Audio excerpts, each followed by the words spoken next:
Golden Opportunities is paid for by Elder Productions. Hello, I'm Lori Steiner. Welcome to Golden Opportunities. Today, let's have a healthy discussion about working on your well-being. Then, make yourself at home. We have a big update on the tiny house experiment. 'Tis the season to fall in love with your smile. We'll offer assistance. Plus, from canvases to costumes, we'll introduce you to ancient art from India. And it's time to dust off your trust. We'll share why it's important to update it. It's time to get geoing, so pull up a chair and join us at our kitchen table for Golden Opportunities.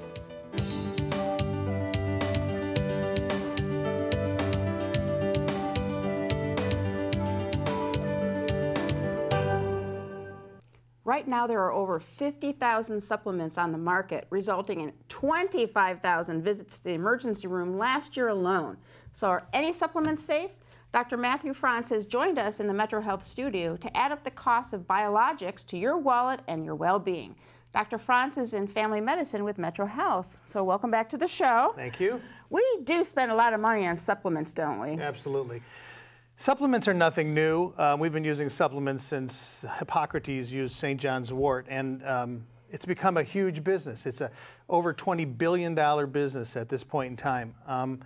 People have fallen in love with supplements. They feel that, you know, the more natural the supplement, the better it is for you. And that's not always the case, because the efficacy and the usefulness of these medications just aren't proven. Okay, so the FDA, the Federal Drug Administration, doesn't actually oversee the supplements?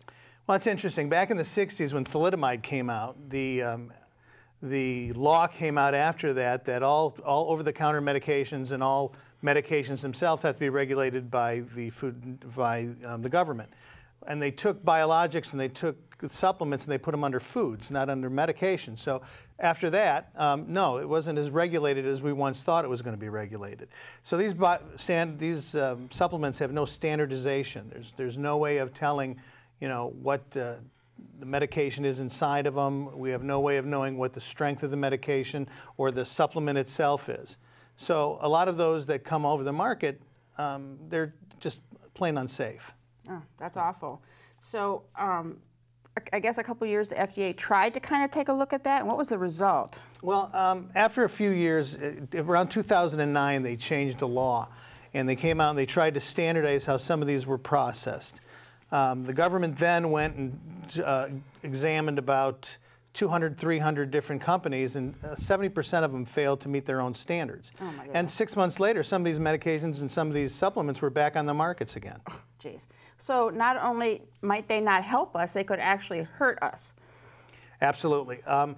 There's a lot of medications out there that we use. Some of the medicines or some of the supplements are used for problems that we don't have good answers for in medicine, such as, you know, tiredness and erectile dysfunction and you know, for male pattern baldness and all these other things. And so the biologics tend to sneak in at those opportune places, and those are the ones that become more dangerous. Weight loss drugs specifically are very dangerous and shouldn't be used by anybody. So is anything safe?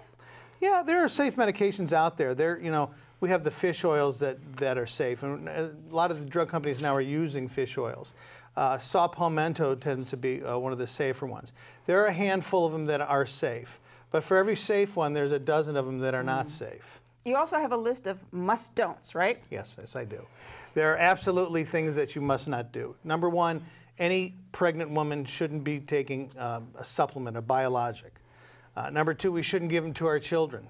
Never give a child a supplement. Multivitamins, that's a whole different story. That is not considered a biologic or a herbal or one of those other medications, so those are fine. Older people, because of the way they metabolize and the way the things are absorbed, shouldn't be taking these biologics. They compete for binding sites with real medications. Another thing is, don't ever take it instead of another medication. Like, don't be taking garlic instead of taking your high blood pressure pills. It just doesn't work.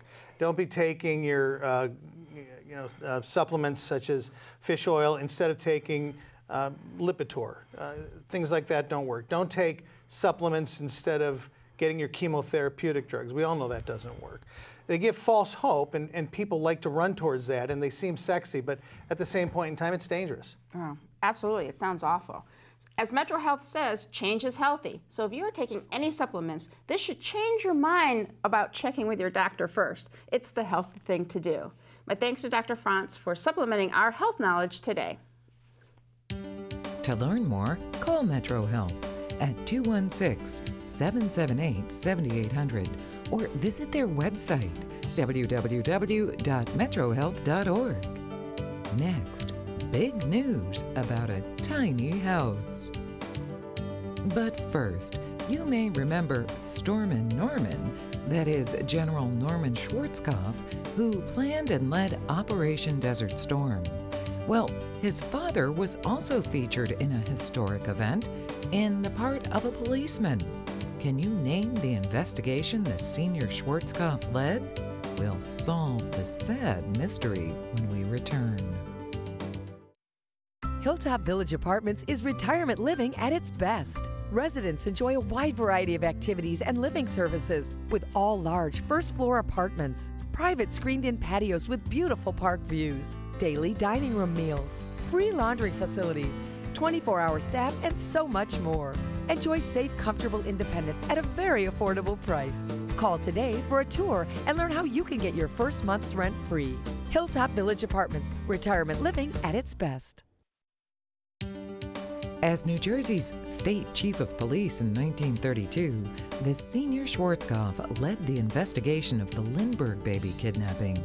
His determined and effective efforts resulted in the arrest and conviction of Bruno Hauptmann and victory in his personal war against an enemy here at home.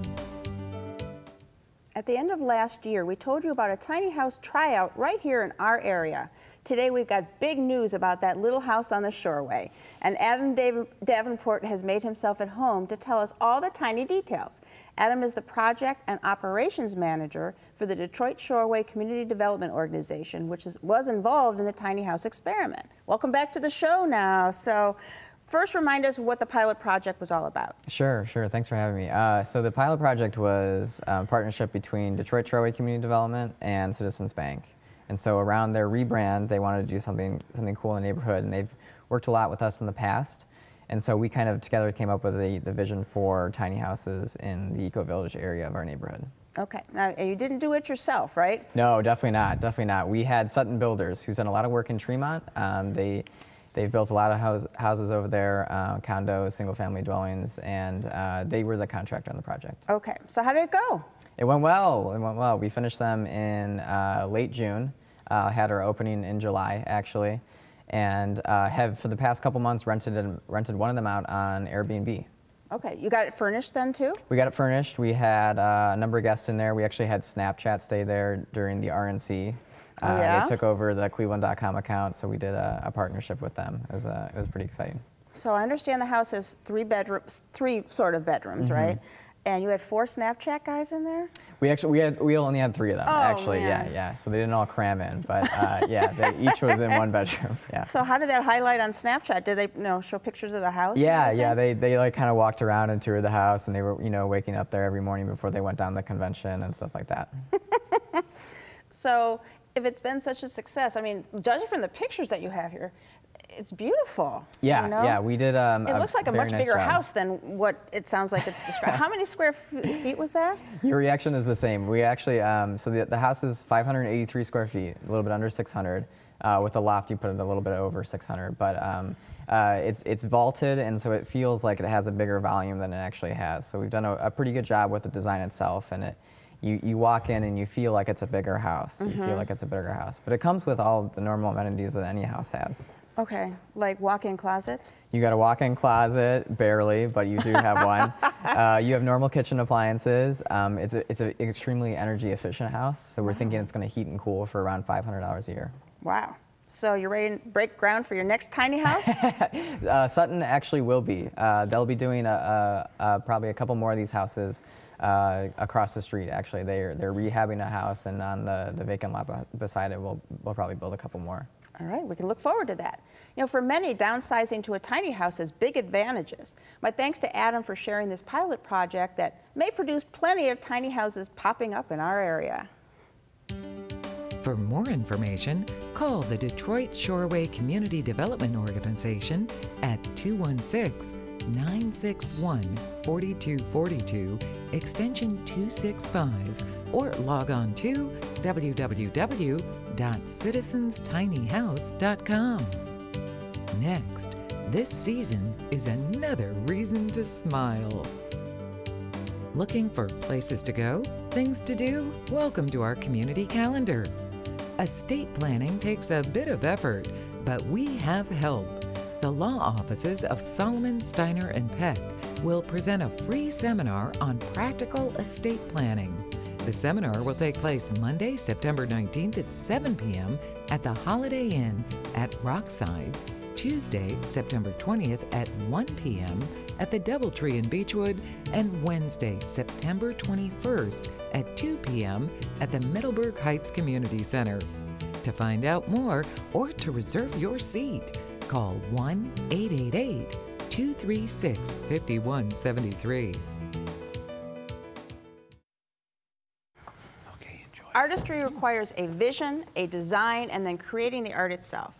As an artist, Jennifer Lambine understands that, and when she wasn't happy with the overall effect of her smile, she knew she needed help executing the look that she wanted. So she turned to dentist, Steve Marsh. Jennifer and Steve join us today to share how their collaboration resulted in a beautiful smile. And it is beautiful. Thanks for being on the show. But you do beautiful designs too, so tell us a little bit about your work. So I am a licensing commercial artist. So basically I produce art that ends up on products. I primarily work in watercolor, Photoshop. Now I've gotten into some collage, and then it could be anything from doormats to placemats to greeting cards. A lot of things you see on products when you're shopping. So. Okay, so out in the store sometime we might just find you. Randomly, might fall across it, you never know. All right, so we had a few examples up for you and your website. So when you decided to make your smile really a work of art as well, what was it about your smile that drew you to see Dr. Marsh? Yeah, none at all. That was good. Well, you know, actually I found him online and I loved everything I read, and then crazy enough, my mom years ago saw him on this show, and so it kind of all came together and we thought, everything's a plus plus. So I went into his office. I loved the staff. I loved him. I thought they were very personable. He was amazing at explaining the process, very confident, but still, you know, laid back. And here I am. So, yeah. All right. So, Steve, I understand Jennifer already had veneers, and she was looking to replace them. So, and what made her smile not really ready for smiles? Well, so Jennifer, as an artist, recognized some of the problems were with proportions, and a lot of in dentistry, it's very much like building a building. You need to have symmetry in some cases. So we sat down just like we did, and especially important with an artist who has a really good sense. An artist and an engineer are sort of my favorites because they'll have a lot of input. So we looked at what she wanted, and we actually took some pictures and we did a wax prototype because I wanted her to be confident. That was the smile that she gave me, and as you notice, it's not the woman you see here with this confident, happy smile. It's a hesitant smile, and I think, Jen, you said you sort of protected your smile. Yeah. And you can see the lower arch, the teeth were very uneven. In the upper arch, those are some crowns and had some veneers. When we talk about proportions, Laura, you can see those front two teeth are very dominant. They're wider than they are long. So there were some things that immediately spoke to both Jennifer and myself, and then we went on from there.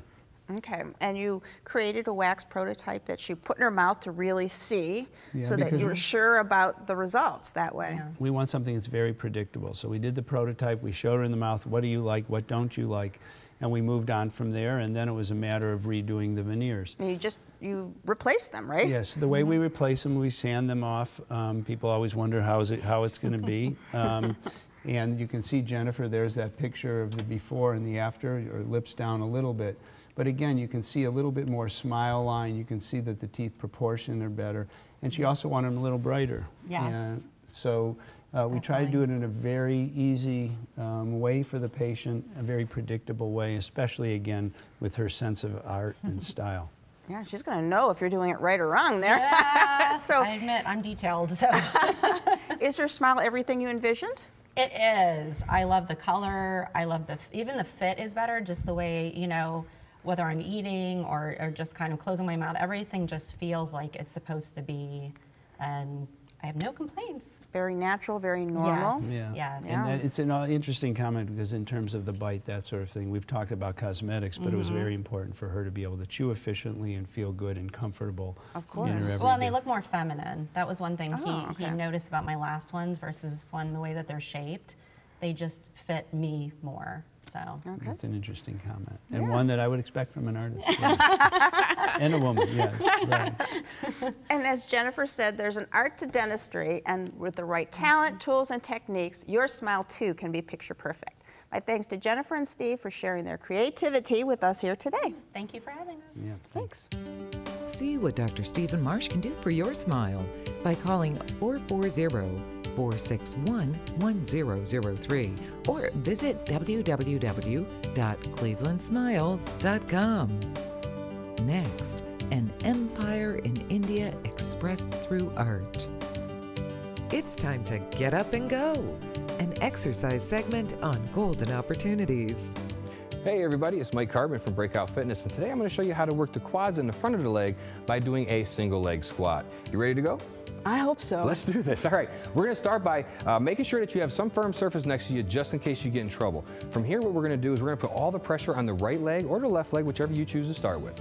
The opposite leg is going to go out to your side, toes pointed towards the ground, and we're simply going to squat down as we lower that leg out and up. Okay, make sure that firm surface is next to you just in case you get in trouble. 12 to 15 repetitions. Make sure your knee stays in alignment with your shoulder. It should not buckle in. Lori, how you feeling? Oh, I need this firm. There you go. You're looking good, though. Not too bad. Yeah, not too bad. Utilize your chair. Excellent. That's perfect. All right, everybody, 12 to 15, 2 to 3 sets. And now it's your turn to get up and go. For your copy of the exercise booklet, send $1 for postage to Golden Opportunities, 6105 Parkland Boulevard, Suite 140, Mayfield Heights, Ohio, 44124. The Cleveland Museum of Art is 100 years old. And how do they celebrate? By giving all of us a gift, a beautiful exhibition that we can enjoy for free. Sonia Ray Quintanilla is the curator for art and stories from Mughal India, and she joins us to share stories and art from just an amazing empire. These pictures that you're going to have are great. These, the works cover a amazing time period and time. Can you tell us something about what was going on in history there? Sure. Mughal India coincided with what's known as the Age of Expansion and the beginning of modernism in the West and early colonialism, and India was very much interconnected with the West. So the Mughal Empire was established in 1526 and lasted until the advent of British colonial rule in 1858. So a very important time for international trade. And the empire at its greatest extent extended from northern Afghanistan to almost the entire Indian subcontinent, and also to the east to Assam, what's present-day Bangladesh. Wow, huge area then. Yeah. And a lot happened during those 300 years. We can't fit that all in.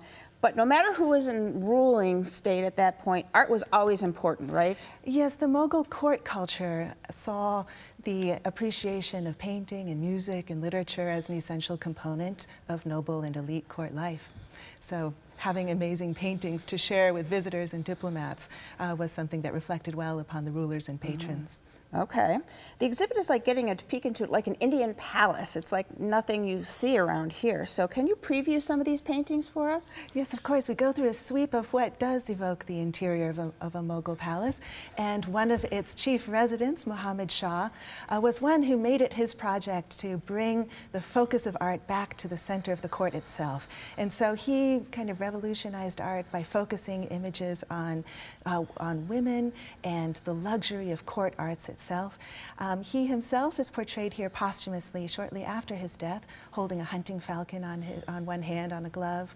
And then one of the paintings that was done for one of his predecessors shows a more familiar subject. It's the Annunciation. The Mughal emperors were so interested in other religions, including Christianity, and so Mughal emperors discussed a number of biblical sources. This is an Islamic take on a biblical Hebrew story from the history of the Israelites, taking the story of the prophet Joseph, but his romance with a woman named Zuleika, known in Christian sources only as Potiphar's wife.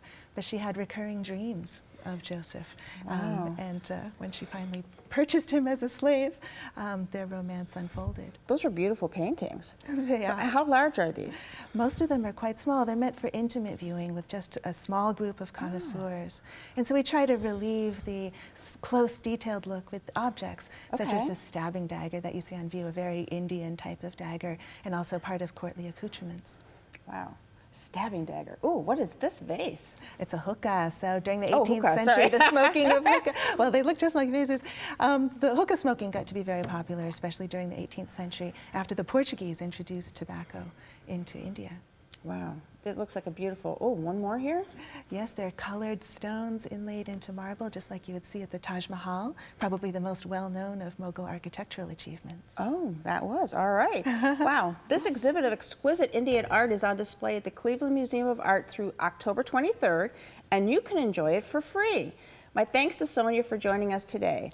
And from all of us at Golden Opportunities, happy 100th birthday to the Cleveland Museum of Art.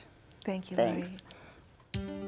Find out more by calling the Cleveland Museum of Art at 216-421-7350 or click to www.clevelandart.org. Next, it's time to retool your trust. Let's all wake up to better health. Walk, run, fly. Find a partner, an ally, a Metro Health doctor who will listen as long as it takes, so you can celebrate every day by living it your way. Get your physical, checkup, regular screening at Metro Health, and wake up every day to better health. Change is healthy. Did you miss a phone number or website? Then here's your second chance, because we're going to list all of that information again. Then we'll be back to tackle if you still need your trust.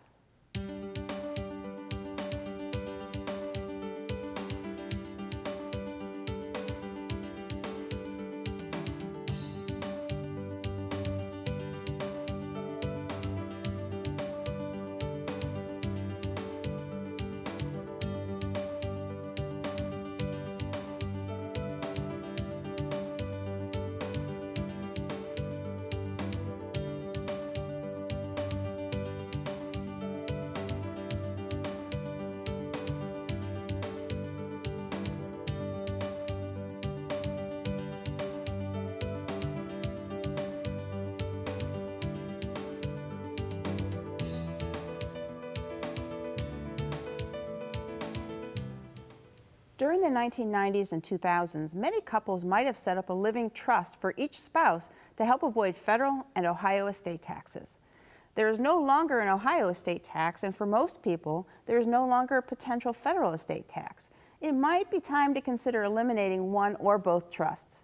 You see, a lot has changed over the years. During the last 2 decades, many married couples would have each have had a trust, sometimes called an AB trust, that was designated to save both Ohio and federal taxes. However, the Ohio estate tax was repealed effective January 1st, 2013, and the federal exemption from estate tax has increased from as low as $600,000 per person in 1990 to $5,450,000 per person now. So a married couple can shelter almost $11 million from federal estate tax without having a trust. But maybe you don't have an estate of $11 million. Does that mean you should get rid of your trusts? Not necessarily. Trusts have many purposes, and only one of the purposes is saving estate taxes. So, depending upon what other purposes you set the trust up for, maybe you continue with one or both of the trusts. Now, while many people use trusts to avoid probate, there are other reasons for having one.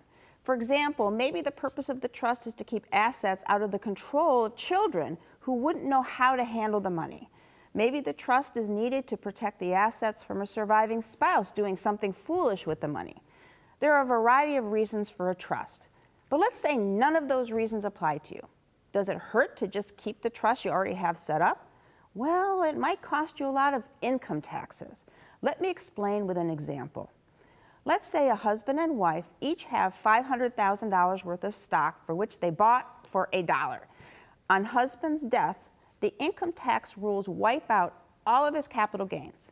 Now, if the husband's investments grow an additional $100,000 after his death, and the assets are held by the wife, on her death, the additional capital gains will also be wiped out, along with all the capital gains on the wife's money. But if the husband's money were held in a typical A-B trust, the growth in the assets after his death will be subject to income tax even after the wife's death. In my example, that could be another maybe $20,000 worth of income tax. Now, some trusts are drafted to avoid or reduce that problem, but probably not an old trust. If you have old documents, you should have them reviewed again to see if they still work for you. Just because you did good planning decades ago, that plan may make no sense for you today. For help understanding the need to update, attend one of our free seminars on estate planning this week. Tomorrow, Monday, September 19th at 7 at the Holiday Inn Rockside, Tuesday, September 20th at 1 p.m. at the Doubletree Beechwood, or Wednesday, September 21st at 2 o'clock at the Middleburg Heights Community Center. Or for more help, use the number coming up next. Call Solomon, Steiner, and Peck at 1-888-236-5173 for more information or to schedule a speaker for your organization. Or log on to www.ssnplaw.com. Thanks for joining us. On next week's show, immunizations are essential. We'll tell you why. Then, if leaving the work world has you worried, we'll help calm your financial fears. Feeling run down? The answer may be you're anemic. We'll prescribe help. Plus, older, wiser, and worry-free? We'll add up the ways to make the most of your Act 3. And recent Medicaid rule changes bring new challenges. We'll update you on the alarming additions. But until then, please remember to make the most of your golden opportunities. If you'd like to join our kitchen conversation, visit our website, www.goldenopportunities.tv. Like us on Facebook. Call us at 440-742-GO-TV or email us at kitchen@goldenopportunities.tv. We'd love to hear from you.